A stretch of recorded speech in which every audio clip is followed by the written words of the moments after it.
Hello and welcome to another Home Depot Homeowner 101 workshop, and it is all about drywall repair. My name is Ron, last name George, and I'm joined by my buddy Antonio Lopez Jr. And together we're going to show you how to repair some of that damage occurred in your drywall for a number of different reasons.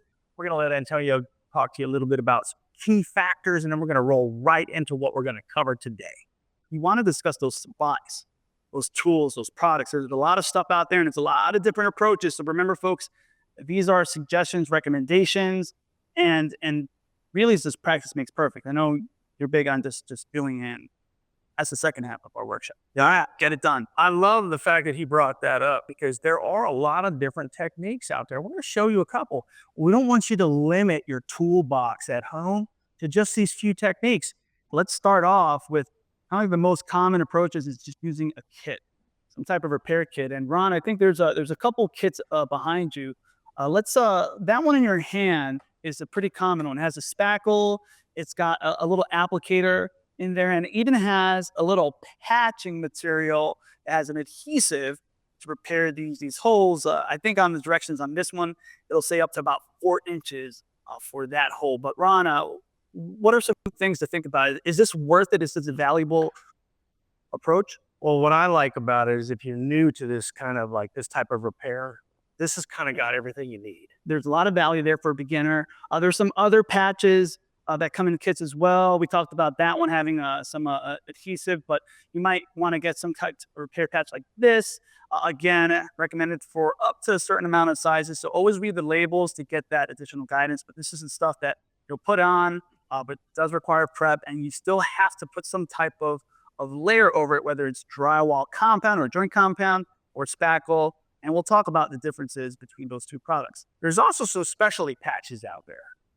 How many of you thinking to yourself, you go around your house, you've got some kind of what I call like a blowout around your outlet. So how do you fix that? Well, they make a patch for it. And you mentioned that plastic applicator that comes in this kit. It's nice for that beginner, but we want to make the investment in some quality tools. So that's where we're looking at different putty knives. You talked about a metal type of putty knife, and I see in your hand right there, you've got a couple different sizes there. Maybe speak about why is this worth it for a homeowner to purchase? Okay, first of all, this is a 4-inch, right? This is like a 6-inch, and on the size of the hole, right? This is going to allow you to not only spread and pull out of your bucket of mud or your drywall compound, it can allow you to actually apply it. What I love about this, and I don't know if you can see it, but these are flexible. Flex is important because a lot of times you're going to be wanting to press it down to make sure that it's nice and smooth. This also allows you to release pressure or put pressure on one side or the other. If you only want to remove a certain amount from one side, I'll show you all that in a little bit. But what I really love is how thin that is. You see how wonderful that is and thin? That plastic applicator isn't got anything on this. And you want that. You want that. This is a lot easier, more controllable. So you might want to invest in, I would say, maybe a nice little 4-inch, or a nice little 6-inch, depending on the size of the hole. Personally, me, I've got things all the way up to 14 and 16-inch taping knives. So different sizes, you saw that flexibility, that makes it a versatile tool, and you can even use it for other DIY projects as a homeowner too. So yeah, it's a really great, that's made totally thinking long term, right? Yeah, I like it. You can scrape at this thing. You learn like lots of different stuff with it. There you go. So make the investment in a quality tool, quality applicator, and that putty knife, different sizes based on the application methods and that hole. But when we talked about versatility, there is one tool that really it's literally in the name. It's that multi-tool that Ron has in his hand right here. Let's take a closer look at that. And Ron, I talked about versatility. This is a low-cost product, multi-tool. This is actually a 15-in-1 tool. This one specifically. What are some of the maybe uses for this as a homeowner? Okay, so number one, you can see in the middle, this is going to help you remove nails. And a little bit of a nail puller. Up here is a scraper. You can even apply drywall compound, different things like that. Over here, you have like a bit of a bottle opener. On the side, you have a couple size wrenches So this can double as a wrench as well. If you go down to the bottom, if I can pull this little tool out, you've got an actual little screwdriver tip there with different types of flathead screwdriver tips. Goes right back down in the corner. Invest in one of these. Drywall compound can be in boxes and buckets. It can come in a powder substance. It can pre-mix. I agree. And one thing you can also take a look at, not all of them are created equal. This one is actually interior and exterior.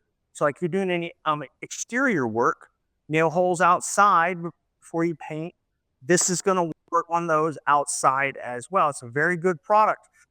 What you're going to notice between this, and they're both Drytex. Drytex is a great product because it takes the thinking out of when it's dry, because it goes on pink, and when it's white, it's ready to sand. So that is moneymaker in itself. Yeah. Drywall compound versus spackle. Spackle is going to be denser. It's going to be a little heavier, right? You can just pick up one. Here, just pick that up. There's your drywall compound. Oh yeah, and it's got a little weight to it. No, look at that. Oh yeah, this is there's a significant difference. Yeah, And those things are brand new. They ain't even been popped open yet. right. Yeah, so weight is different, density, like you mentioned, and consistency makeup. So that's some great insights there. And Drydex, just one of many brands, right? You don't have to get so stuck on the brand. Find the right brand for you based on what makes you comfortable, price point, reviews, read the labels. That's what we always recommend.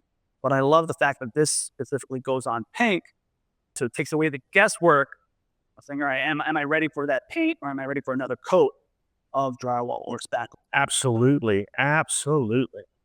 All right, so we'll go ahead and put that back there. Now, the box stuff for joint compound, the buckets, I know it comes with a lot of different packaging, but again, it's kind of the same story. Is just kind of keep it simple. Maybe look at what the project you're taking on as a homeowner, and is it worth going with one versus the other, or is this kind of like, hey, don't get overloaded, don't get too confused with all those options out there? Simple way to put it, ladies and gentlemen, depends. Depends on your level of skill. Can you work with a product that's going to dry faster and give you less time to work with it? Right? So if you're not comfortable with something drying in 5 or 20 minutes, then opt for an all-purpose drywall compound that takes 24 hours to dry, because while you're working it, and I'm going to show you that, while you're working it, it stays creamier, and it allows you to work the actual drywall compound. When I say work, I mean fill in the hole and skim coat over it a lot longer than some of those other items. And the best part is it's pre-mixed, and you don't have to mess around with actual worrying about how much water do I need and the mixing of the actual drywall compound. So those are some things to consider too.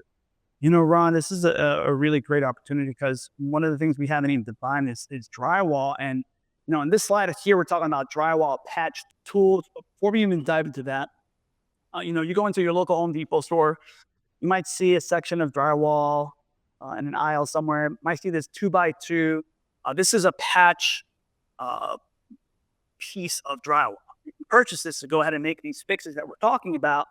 But let's take a look. And Ron, this is simply paper, gypsum, paper, and it makes up drywall, right? Pretty simple, pretty straight to the point. So what are some things to think about when we're looking at the drywall makeup? Is this something that does matter? Paper, gypsum, paper.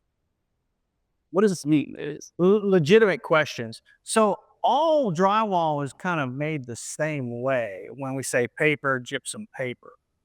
But the type of paper on the front right here could be different. You could have a moisture resistant. Now, have you ever gone into the Home Depot and you saw the drywall that's green board, right? That is a mold and mildew resistant drywall, and that is designed for, let's go with, say, maybe a basement. Let's go with a bathroom, something like that, right? a lot of moisture, a lot of Right. And then you've got to consider the thickness of it. They come in different size sheets. These are repair pieces that we sell, make it easy for you. You can get them in 4x8. You can get them in 4x12 foot sheets. And the thicknesses are different. Like this is probably a common 1/2 inch, which is typically what you're going to see on your walls is 1/2 inch, right? Now there's also 5/8. Now 5/8 is just 1/8 of an inch more than a half. Yep. If we're going to do simple math, and you're going to find that typically in your ceilings, and you're going to actually find that in your garages in most cases. Then they even make 1/4 inch drywall. A 1/4 inch drywall, whenever you kind of get it wet, it allows you to bend it and form it a little bit. And you're going to see that stuff, ladies and gentlemen, in archways. You know, like if you have an archway or something like that. Yeah. So, rule of thumb, when we're looking at patching and repair, if we got larger holes, we're going to show you some of those approaches.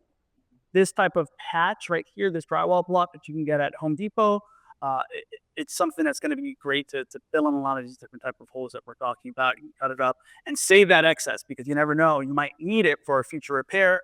So always save your drywall, keep it stored somewhere. So we talked about drywall compound, the different types of patches, what drywall is made of. Now the tool that Ron has in his hand is we need some type of approach to cut a hole in the drywall. All right, and you'll see because that hole that you're repairing, you want to kind of make it bigger. I know it doesn't make sense, but we'll show you why it does. And that tool you have in your hand is a jab saw. Why is it what's the purpose of this? Okay, great question. Okay. Lots of different ways to cut drywall. Jab saws is going to allow you to get access to the hole right there. Now you could use a multi-tool and cut it, but I like to try to use this more often than not because it's going to create a lot less dust. Yeah. Believe it or not, because of the fact that the blades are so big. The finer the blade, the more dust it will create. Believe it or not, it really will. Like if you use a multi-tool with a drywall attachment blade, it's going to kick up a lot more dust. This allows you to go right into it, and you're just going to smack the back of it with the palm of your hand, and it's going to jab in. Once it's in there, you're just going to go ahead and cut. Now, before I cut any of the drywall, I always trace out what I want to cut because I want to try to cut as straight a line as possible because it's going to make it a whole lot easier when I go to put that patch in there. You're going to have one of these. This is a very good tool. One of the things that is important to know, folks, is that when you are cutting into your drywall, just be aware of what you're cutting into, right? So using that jab saw, you're punching in to make that hole. Make sure that you're not punching into any kind of pre-existing piping, any electrical, because it can happen. It has happened. So you always kind of be aware of what you're cutting into when you're using these tools to be safe and sound. Last bit tool or supply we see there too, Ron, that tape. Oh, yes. So there's going to be lots of different tapes out there, okay? I'm going to tell you right now, there's fiberglass tape, which I have in my hand. There's paper tape, which I have in my hand. And then there's something called a fiber fuse tape, kind of like almost a bounce dryer sheet, right? What we're showing you today is going to be what we call fiber tape. It's a self-adhesive drywall tape. And fiberglass is an extremely strong product. When I put this on there, I'm going to put the moist drywall compound over it. And when this stuff dries, stronger repair than before it was ever damaged. Just like they say when you break a bone and then it heals stronger and it fuses together a lot stronger than it did before. Same way with this stuff. Very easy to deal with. Usually kind of the last or next to last steps is just blending that repair in. We're going to use sandpaper or sand sponge typically is really just an efficient way to do this. So keep in mind a couple things to consider is the grit of that sandpaper, that sand sponge. The higher the grit, the more fine that finish. So usually 120 grit sandpaper is a good number to look at in terms of finishing up that drywall repair, because you don't want to make it too smooth. Too smooth, it becomes really obvious that area that you just patched and repair. And if you go too rough, well, that's going to be problematic too. It's going to remove too much of that drywall repair too. Fine line. It is a fine line. This is a great product. It's like it's a standing block like he's got here. But what I love about screens is the screen traps the drywall dust. So as I'm going over it, it's got two different sides. It's got a hard side, right? A harder side for maybe the flat part of your drywall. And then it's got a contoured side if you're maybe going around a corner or something like that, if you look right there. This is a product from Diablo, really awesome. These screens are cool because as I'm going over it, the drywall dust gets kind of trapped in there. So it's going to create less dust than, let's just say, a traditional sanding block that doesn't have like a little reservoir, if you will, to trap that drywall dust. Then all you have to do is pull it, you take it, you pull it off of here, and you shake it out. And then you put it back on. These are washable as well. They last, they're 10 times longer than a traditional block. I like the screen because the screen is going to provide me a tiny bit of a texture to the actual patch so that I'm going to have less of a shine when I paint it up.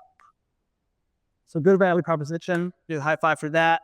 Again, sponges, sanding, necessary step. There is a debate on how many times to sand and in between coats or a final coat. The choice is yours. Again, suggestions, recommendations, but you know the product, you know the purpose, and now you kind of get an idea of that end result, which means, Ron, we talked a lot about these tools, these supplies. I think we're ready to kind of dive into dust. You want to protect yourself, you want to protect your home. So these types of N95 masks are great at mitigating these dust. And what I love about this specifically, Ron, is that it's easy to put on. Yeah. So it goes right over the ears. But the point is, folks, any type of mask to help get the job done right. When it comes to this, be very specific. N95 is really helpful with those fine dust particles because when you're sanding, it can fill in the air. So you want to protect yourself when you're breathing. And you also want to even keep protecting your eyes. And I want to tell you straight up, ladies and gentlemen, wearing glasses is an eye protection. Now, when I'm out here doing this today, I'm not actually going to be cutting on any drywall, and I'm not going to be doing anything like that. So these eyeglasses that I actually have on are going to suffice just fine. But if you do get yourself a good pair of safety glasses, those fit right over eyeglasses. Pretty cool product. And the last thing would be just some gloves, because here's the thing. Now, gloves can be used in lots of different ways. Now, these are kind of more like a demo type glove. So I'm probably going to go with like a nitro glove, like just kind of one you would pull over maybe when you're painting, not to get the paint on your hands. Why? Because drywall compound is going to dry out your skin a little bit. So if you're prone to really dry skin, you're going to want to protect your hands with some of those rubber latex type gloves. We're ready to do some drywall repair. So let's talk about a lot of causes of small holes at the homeowner. I gave you my example. What are some things that can cause it? Maybe a doorknob. Maybe you open that door and accidentally dented, didn't have any type of protection. That's one. Maybe nail pops, maybe nails. Maybe you're trying to remove some pictures, some frames. Drywall anchors. You take those things out and boy, do they leave a large cavity there. So a lot of different things that are causing common small holes, which means what's a good approach for those small holes, Ron? What do you think? Well, I got to tell you, you're definitely going to want to overfill the hole. We're going to have him come out and show you a little bit on how to actually take on some of those small pesky holes. Don't be afraid of the actual drywall compound. Remember, if you put too much on, you can always take it off by sanding it off. It's always best to have a little more than not have enough, because you don't want that hole to come back. So we're going to go ahead and switch cameras off and go ahead to our little demo area and start off with that drywall anchor hole as he's going to see. And the first thing he's going to want to do, he's going to want to remove that drywall anchor, get it out of there. But when he removes it, 9 times out of 10, depending on the size of that anchor, he's going to pull a lot of stuff out there with it. And whenever it pulls it all out there, you're going to want to kind of, scrape it down. You want to get all that excess paper and excess gypsum and drywall off the face of that damaged hole. The next thing he's going to do after he cleans all that off is he's going to kind of get in there and dig in there a little bit, opening that hole up. I know it seems like it's counterproductive. Trust me, you're going to want to open that up a little bit, and then you're going to go ahead and want to kind of go around it and cut that excess paper off. Now, once that is all done, he is just about ready to go ahead and put some of that spackle on it. Now, Antonio is going to be using the Drytex spackle compound. It's really, really, really good and thick. And he's going to go ahead and put that on. And as he starts to put that on, he's going to go ahead and push that really good in the hole. Now, before you mix it, you notice how he's starting to mix that up a little bit? You don't just want to pull it out of the tub and stick it in there. You're going to try to mix it up a little bit, get those chemicals kind of awake, alive, because remember, they've been sitting there in that jar, and some of that stuff could have worked its way to the bottom, and you want to go ahead and mix that up. Now, as he starts to put that in there, he is just going to work that in there real good. Be careful not to pull it out. All right. See, that's the thing that a lot of us do. We're so worried about trying to make the patch as clean as we can. We end up removing the spackle that we put in the hole, right? And this is going to take maybe 1, 2, possibly even 3 coats. Now, you notice how he went ahead. You see how that happened? He went that. Now, it's okay to go multiple directions, different directions too, to make sure that it's completely filled, right? Now, he's got it completely covered. You might go over that with an actual putty knife of some sort to maybe remove a little bit of that excess or feather off that excess on the ends, right? And then he's just going to go ahead and wait for that to set up real good. And then he's going to go ahead and apply a second coat. And ladies and gentlemen, after he does that, he's just going to sand it all off really good, being careful not to take too much of the spackle off where the damaged area was, because we don't want it to raise its ugly head again. And then he's going to prime it, and then he's going to paint it. And that, my friends, is all there is to that small hole. All right, so Ron, I think you did a great job of narrating that, and hopefully, folks, it makes sense. Again, try this yourself. The only thing that I would add is this is very forgiving. If you don't get it right the first time, you can redo it. You can sand it. That's the beauty of this approach in drywall repair. So it gives you that peace of mind, that comfort.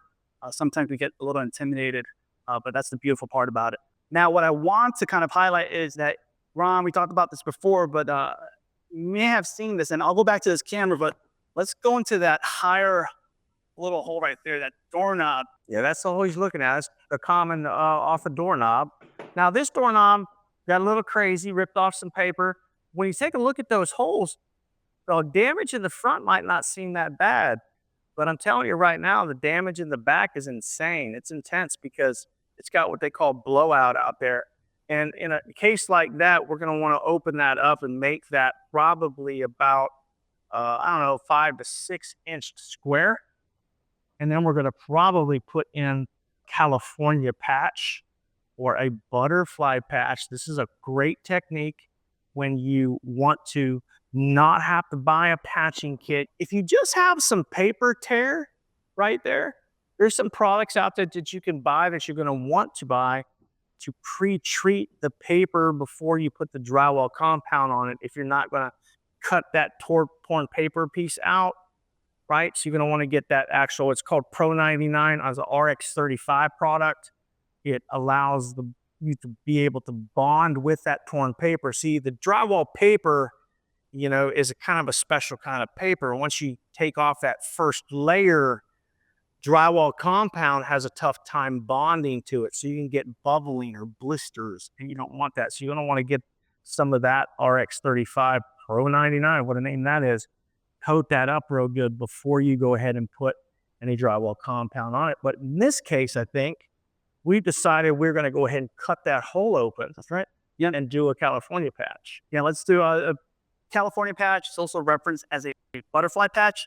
And we'll show that in just a little bit. But Ron, one of the things that you showed me and talked to me about is, I know in my home, I started noticing a lot of horizontal cracks.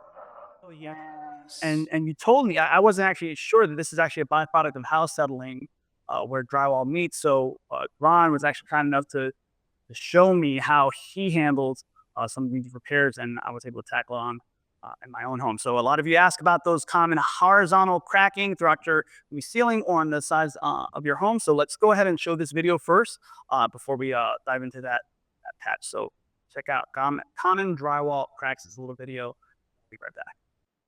All right, so we finished cleaning out the crack. As you can see down here, I had to take a little bit more off of it because it was kind of beveled and bowed. We don't want that in our repair. It'll just cause it to crack a little bit more later. Now a crack is good and cleaned out. It's V'd, and it's going to be able to accept the drywall compound. So that's what we're going to do now. I'm using this Drytex Goes On Paint Dries White. For me, it's kind of like, hey, I don't have to guess when it's dry, so I absolutely love it. So we're just gonna put it on pretty liberal, and we're just gonna kind of press it in that crack. We're just pressing it in there, feeling it all in real good.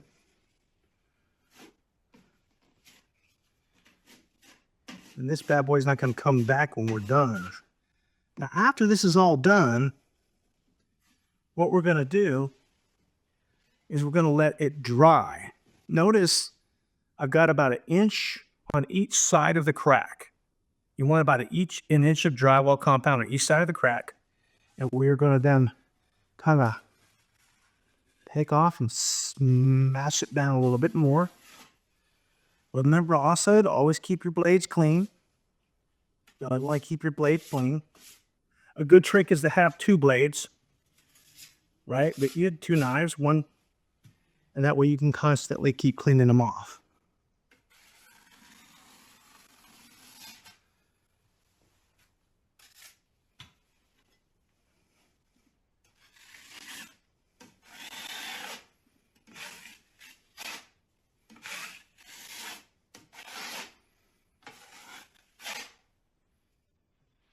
All right, so now we're gonna let that dry. And when we come back, we're gonna feather off those edges, and then we're gonna put some actual fiberglass mesh tape over the crack as extra prevention so that the crack does not come back. Those are the types of holes or cracks that just irritates you. And the reason why they keep coming back too a lot of times is, number one, you didn't tape it. You just kind of put some drywall compound over it and hope for the best. Or you didn't score. I didn't probably show them that in the video in the very beginning, but wherever the end of the crack is, you want to score it, like literally take the painter's knife and stop the crack in its tracks, right? Because if not, it will keep spreading. So let's just say there's a crack here. Right here where it ended, I'm going to stick the drywall, I'm going to stick this in here, and I'm literally going to score it along the vertical edge of it, you know, and I might even use a utility knife to kind of stop it right there. Because if you don't, if I repair that without doing that piece of the equation, the crack is going to keep cracking, right? So that's very important for them to know. So you're just looking, if you're dealing with that, you're trying to just mitigate the progression and the return of that crack by digging out. So it's just like the small hole repair, you're digging out more, and then you're repairing and patching it accordingly. Exactly. Rock and roll. Ron's a scientist here, right? He's got a lot of great experience with drywall repair, and it's made me more motivated to take on project as a homeowner too. All right, Ron mentioned before another approach, that butterfly patch, also called the California patch. Don't ask us why it's called one way or the other. It may resemble a butterfly because it's got those little edges there. We've got another great video of how you can take this on for maybe something like that doorknob that caused a hole, but when you look behind the hole, it caused that kind of blowout that Ron spoke to. So this is something you really want to consider as a great way to patch. So let's show this video and then we'll be right back, folks. A common cause of drywall damage could be from your doorknob or a hammer, but regardless of the cause, the California patch, also known as a butterfly patch, is an effective method to repair this as a homeowner. And as you can see in this camera angle, that damage could be quite more extensive than what appears from the front view of the doorknob hole. Now you're going to start by measuring the initial hole. You're going to want to extend the measurements of that hole by about 1 inch or 2 in all directions, and that's to form a square or rectangle and cut it out. Alternatively, you could cut your repair piece first and match your hole accordingly. But for this purpose, we're going to go with the initial method. And so once we have those measurements, we'll want to extend again an additional 1 inch in all directions once more, so that you have your markings on a piece of scrap drywall. Go ahead and use a straight edge like a speed square or carpenter's square when you make your marks, and then proceed to cut through the drywall markings. You can score the marks using that straight edge and a razor blade, and then cut all the way through using a jab saw. This is just to help make a straighter cut And it's a little cleaner as well. But just make sure to take your time and be cautious, especially when cutting. Now bring the drywall piece you cut to the repair location. You'll need to make some more marks on the brown side. So you're going to flip that over and match it to the hole you're filling. When you hold it up there, you're going to make some markings, or you could also mark the shape according to the measurements of that hole. You'll see why in just a few moments. Now you're ready to score the markings on the brown side of the drywall piece. You'll need to apply only enough pressure with a razor blade to score the markings, but make sure you don't pierce the other side of the drywall paper. The goal here is to remove only that brown paper side and the gypsum powder while maintaining the other side of the drywall paper. Essentially, the remaining paper will resemble butterfly wings. It's important not to rip any of the exterior paper and make sure to remove all of the gypsum powder.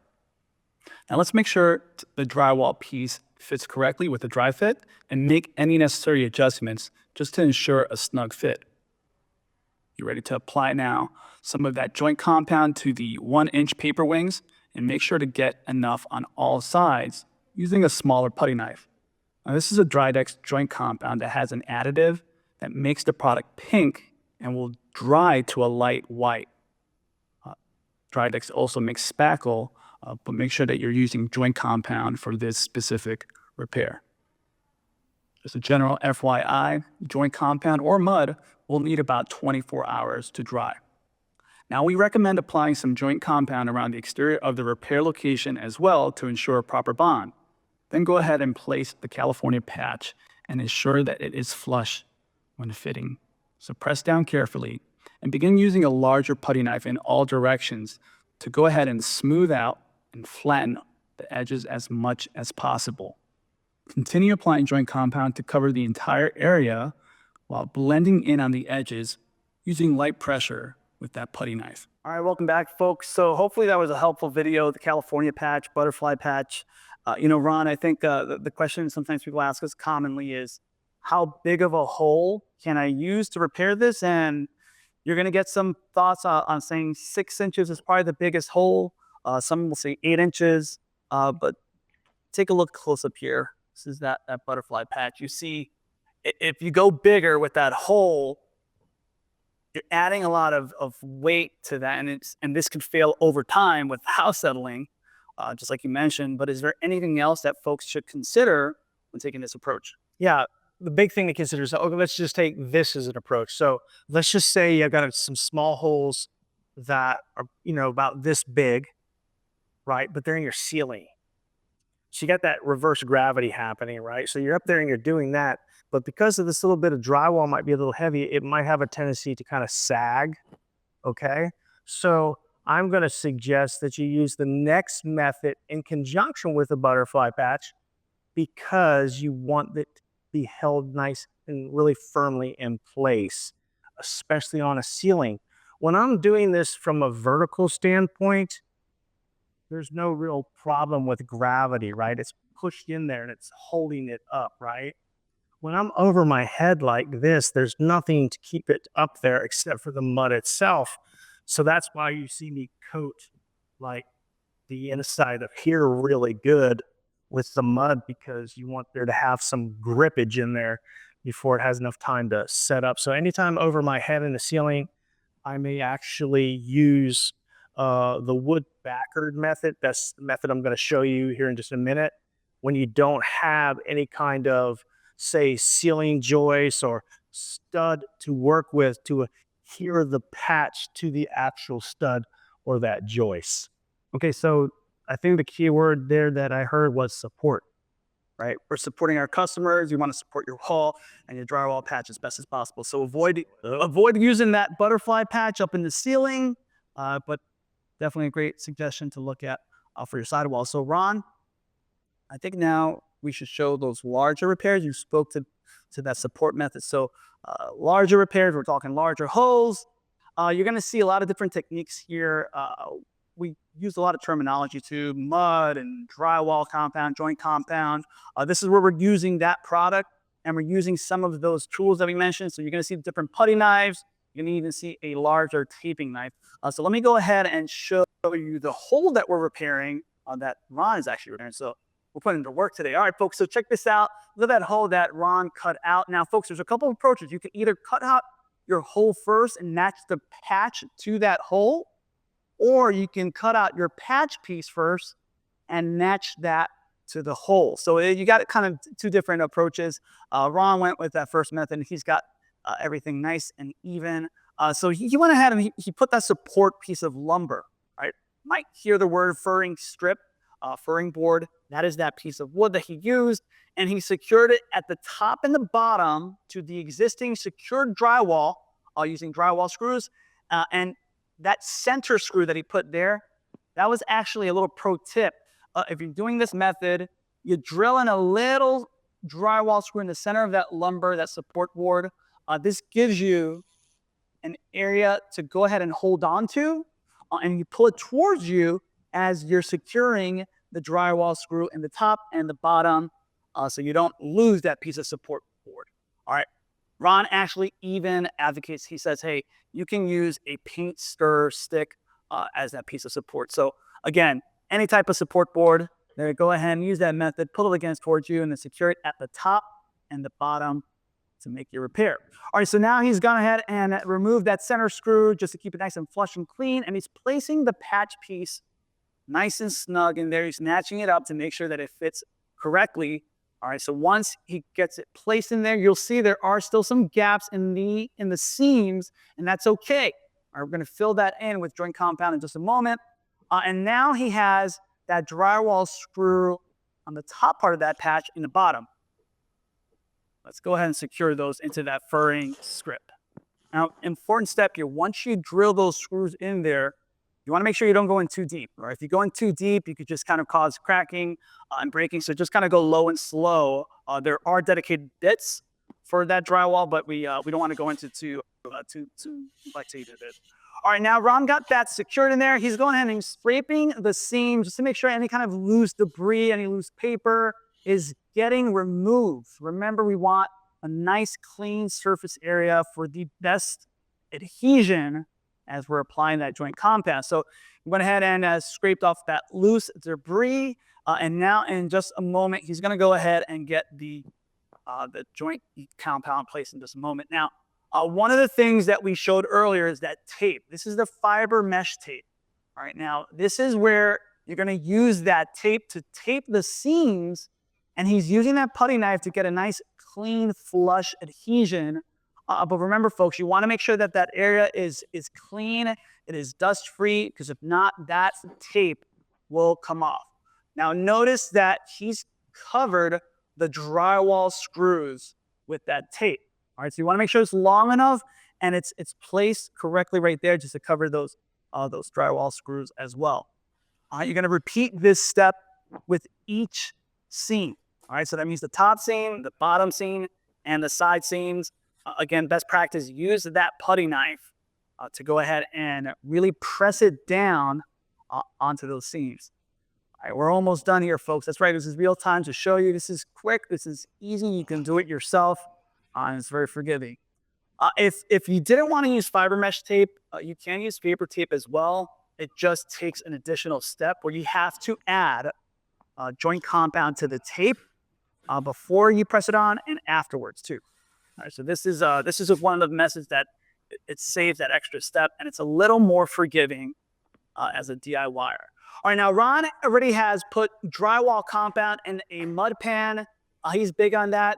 Getting a mud pan is a great best practice because it gives you an easier access point when you're pulling this drywall compound out and putting it on your repair.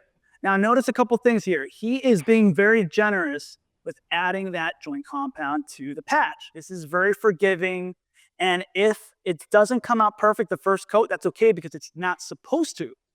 You may have some ridges, you may still see some of that tape, but you're going to let that dry. All right. The goal here is just to apply that joint compound and cover everything as best as possible, and then smooth it out. Once you do that, once you're kind of happy with where you're at, go ahead and give it 24 hours to properly dry. It may be ready to get additional coats, But what Ron is kind of showing there right here, and we'll kind of zoom in a little bit, is you might notice there's just a little bit of a ridge right there in the end right there. He's kind of pointing to it. Let's go in for a closer look. Give that camera an opportunity to go ahead and focus. So now what he's doing is he's using that putty knife or even the multi-tool.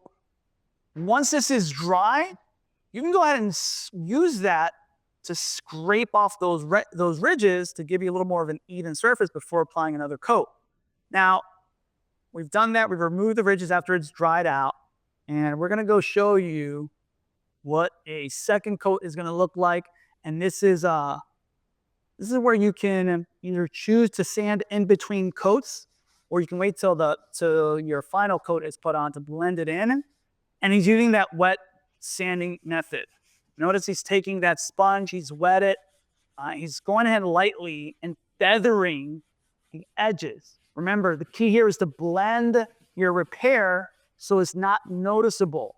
All right, so he's using that wet sanding method, using that sponge, and getting kind of like all of the exteriors to feather it in, blend it in. This is where dust may occur, so when you're looking at prep, protect that area. All right, so put drop cloths. Wear gloves if you want to protect your hands so they don't get dry. But once you're done sanding and doing that wet sanding, you're going to want to feel. All right, one way to tell that it's ready is by feel. You'll see if you feel any bumps or ridges, but you can also look at it. So you're looking at it, but you're also feeling it to get that nice blended or feathered in job at the very end. All right, another thing that Ron is big on is once you're doing all of that and you're ready for another coat, kind of rinse and repeat, right? So if you want to add another coat of drywall compound, go for it. You can do that. You want to get it to where you're happy with the results, so go ahead. So remember, just give yourself enough time in between coats, let it dry, give yourself a thumbs up, and then you're going to be ready to prime that area and then match the paint. Other thoughts, anything that you wanted to really share? You've done this a million times, and I've taken it on as a homeowner too. And this is something that the more you do it, the more comfortable you become. But is there anything else you think that's helpful based on what our customers typically ask? Yeah, so a couple key things. So the compound that I was using is an all-purpose, okay? And I might put a little bit of water in there to make it a little bit more creamy, easier for me to manipulate or move around. You don't necessarily have to do that. Big difference between using some stuff like this, okay? This is a great product. It's very easy to see when it's dried. It's just a little thicker, so it's not as easy to smooth out and move around. Now, you saw that the tape is still exposed, right? But I've got a nice, good coat on there the first time. Now that second one, that's 2 coats, and you can't barely even see anything. I would put one more coat on the one on the left, and then I would sand it. I would prime it.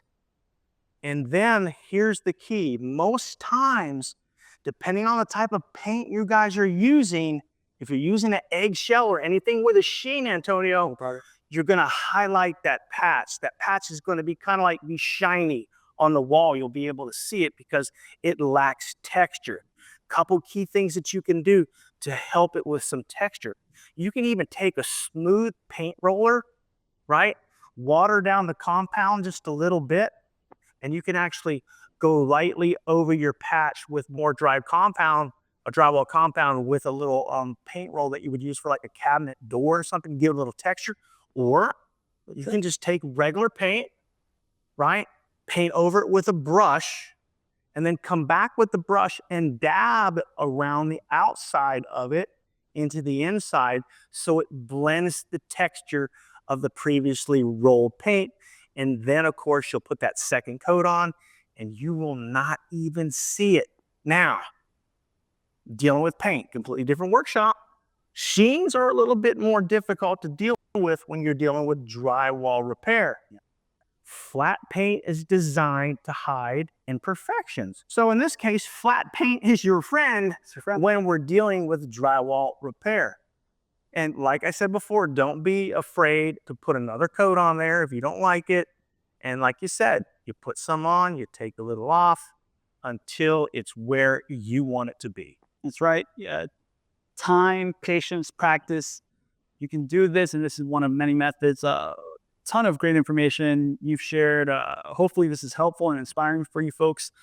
If you are interested, there is that paint workshop that we have that talks a little deeper about these important considerations. I can tell you firsthand, I took on a simple patch job in my bathroom, and because it has an eggshell sheen, I didn't like the results when I first took it on. So I had to kind of go back and just reapply some and then really get it feathered out right and texture it too, which there are textures that you can purchase too, popcorn and other textures, orange peel, a little spray bottle. So look, reach out, ask us questions, and you can always partner with your local Home Depot and talk to a knowledgeable associate as well. But we're here to help you be the best homeowner you can be, Ron. That's our goal, and we covered a lot of information today. We sure did. Let's summarize it. Repair kits, Yeah. tools. We talked about drywall supplies, and probably about maybe 3 to 4 different methods of how to tackle on drywall as a homeowner. And remember, some of those methods can be used together, you guys. You can combine It's it. not an actual science, It's just it all what you want to do. What you put into it is what you're going to get out of it. Not like he likes to say, we just want you to be the best possible homeowner you can be. You know, the only thing we didn't really talk about is something I'm typically stuck with whenever we're taking on jobs, and that's where is it? Oh, clean up. Yeah, you know what? Got to do a little cleanup. So I got this shop vac, and I'm gonna be cleaning up the area here to get all that dust. You got to be careful though, because like if you did sand say you didn't wet sand like I did, it's going to be a lot more debris everywhere. There's going to be a lot more dust in the air. Key point, he'll tell you, I'll tell you, turn your AC off. Oh yeah. So that way the return vent won't suck in a bunch of that dust and clog up your filter. Turn it off, right? You won't have anything to worry about. Pro tip, buddy. Pro tip. All right, folks. Don't forget, we got a ton of other workshops you can check out. Homeowner 101 and DIY. We're always updating it, and let us know any topics you want us to cover. But 2 simple words, Ron, that we got to share. We always share this because it's our pride, it's our passion. That's thank you.